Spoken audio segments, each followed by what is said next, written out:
beth oedd ni'n gwybod cyn dysgu am y Cynrhon. Mae nhw'n cael 6 coesau. Maen nhw'n hoffi afal. Maen nhw'n cael croen. Maen nhw'n symud. Dyma ein syniadau ni am Cynefin. Maen nhw angen dŵr i yfed. Maen nhw'n gofod cael haul i gadw yn gynnes.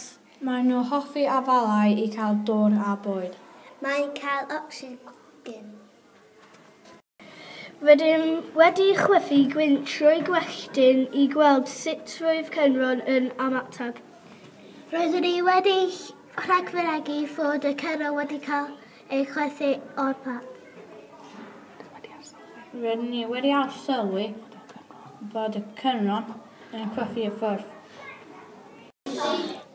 Yn yr arbrawf yma, roeddwn ni wedi cael cottonbud a cyffwrdd Cynrhon y Cynrhon. Rydyn ni rhagfynegu fod y Cynrhon i symud i ffwrdd. Rydyn ni wedi dysgu bod os ti'n adael rhywbeth o flaen y Cynrhon, maen nhw'n meddwl mae o'n fwyd.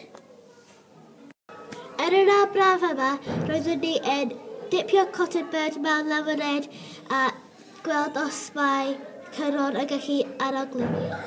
Rwy'n rhagfynegu fydd y Cynrhon yn trio bwyta oherwydd fydd o'n meddwl fydd o'n bwyd.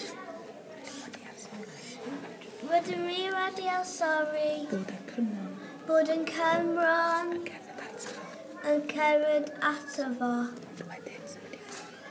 Wedyn mae'n symud i ffwrdd. Dyma ein cynefin ni. Gan Chloe, Millie, Mollie a Dylyn.